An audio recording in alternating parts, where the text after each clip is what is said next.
Picture this. You're a farmer, and every few months, you and your farmer friends get together to host a big farmer's market.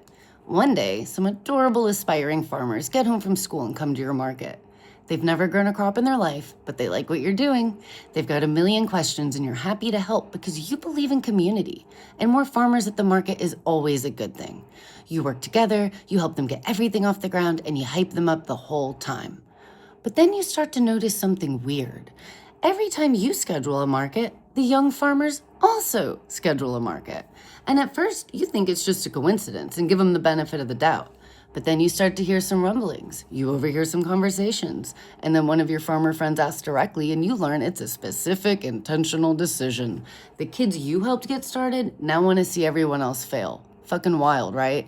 Rather than collaborate and build something great, they decided to become combative little Elons with a fragile male ego and an ugly outlook on life.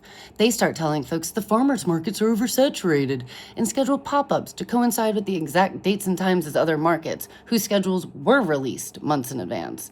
And when a national traveling market announced their schedule, they made it their mission to ruin it and run them out of town so they never come back, calling them money hungry. Imagine. They had the audacity to tell other farmers that the long-standing markets like the Blue Suede Farmers Market and the Totally Rad Farmers Market should have gone through them to plan. I think the pesticides they're using on their crops must have gone to their brains and impaired their decision-making skills. Who are we supposed to call, their daycare teachers for permission? Now, they won't accept new vendors to their regular markets, but they'll invite newbies to the pop-ups, framing it as though they're opening it up to the smaller guys, when all they're really doing is trying to drive a wedge in our community in an effort to come out on top. Okay, Monsanto, why don't you sit your bitch ass down?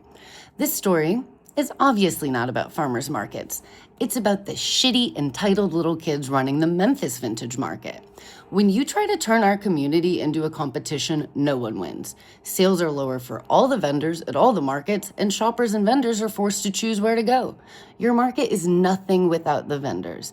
Anyone can book an event space. Anyone can pay for a slew of Instagram ads. You think because Daddy Depop gave you some free bags for an event that you're the king? Fuck off, you little oddball pricks. The women who created this vintage market scene in Memphis are supposed to step aside for some entitled little boys? Go play with your mama, don't fucking play with us.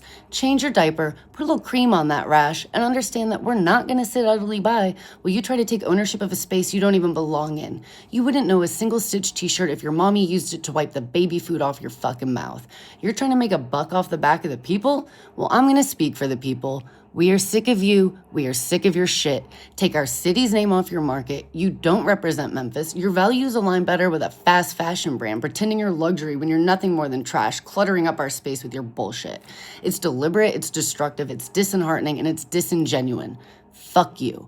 So here's my request. Call out Memphis Vintage Market. Find a market run by people who actually care about Memphis, who care about vintage. If you have vended with them before, let them know you're not doing it again until they make a public apology. Don't let them fool you. They're just slippery little tapeworms with an insatiable hunger, and they need to be put in their place. Don't listen to their "we planned it so far in advance" bullshit.